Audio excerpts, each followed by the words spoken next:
आप देख रहे हैं 24 यस न्यूज। आरएसएस वाले कहते हैं हम राष्ट्रवादी हैं, आरएसएस वाले कहते हैं हम देशभक्त हैं। आज मैं पूरे सम्मान के साथ आरएसएस के प्रमुख हैं श्री मोहन भागवत जी, मैं पूरे सम्मान के साथ मोहन भागवत जी से 5 प्रश्न पूछना चाहता हूं और आपका समर्थन चाहता हूं। अगर मैं कोई गलत प्रश्न पूछूं तो बता देना और सही प्रश्न पूछूं तो मैं आपसे हाथ खड़ा करवा के पूछूंगा।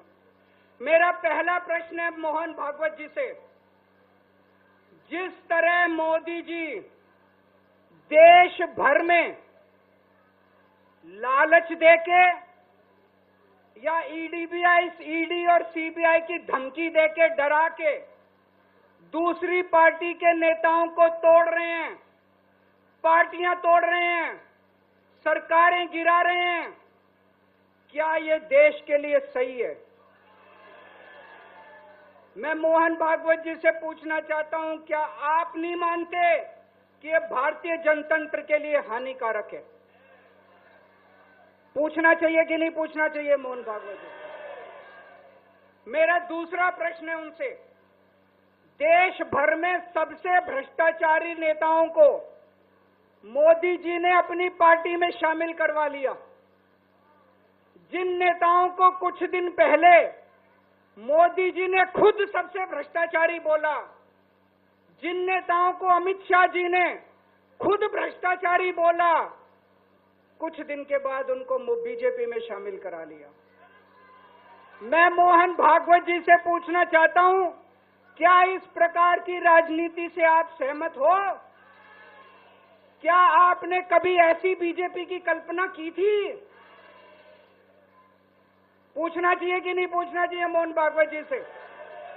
मेरा तीसरा प्रश्न है मोहन भागवत जी से, बीजेपी आरएसएस की कोख से पैदा हुई है कि नहीं है? कहा जाता है ये देखना आरएसएस की जिम्मेदारी है कि बीजेपी पथभ्रष्ट ना हो।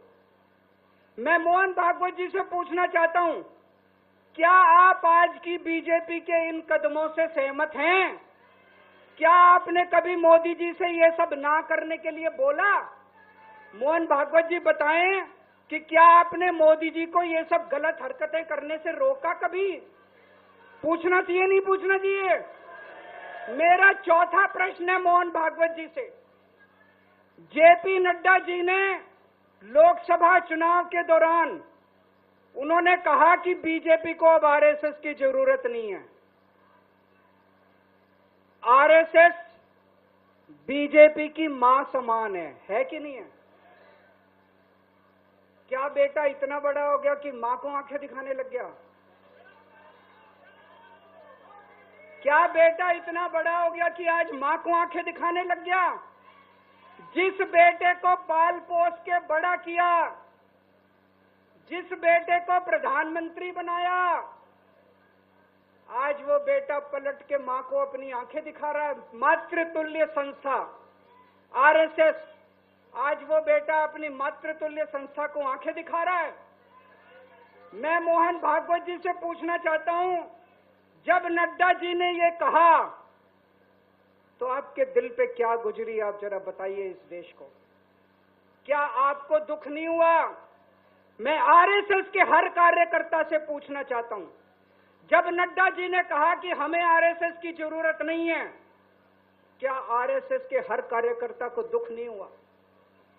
मेरा 5वां प्रश्न मोहन भागवत जी से मैं कहना चाहता हूं, आप ही लोगों ने मिलकर कानून बनाया था कि 75 साल के होने पे कोई भी व्यक्ति रिटायर होगा। इस कानून के तहत आडवाणी जी को रिटायर कर दिया, मुरली मनोहर जी जैसे बड़े बड़े नेताओं को रिटायर कर दिया, बीसी खंडूरी जी को रिटायर कर दिया, कलराज मिश्र को रिटायर कर दिया, शांता कुमार को और पता नहीं कितने लोगों को रिटायर कर दिया। अब अमित शाह जी कह रहे हैं कि ये नियम मोदी जी पे लागू नहीं होगा। तो मैं मोहन भागवत जी से पूछना चाहता हूं, क्या आप इससे सहमत हो कि जो नियम आडवाणी जी पे लागू हुआ वो मोदी जी पे लागू नहीं होना चाहिए।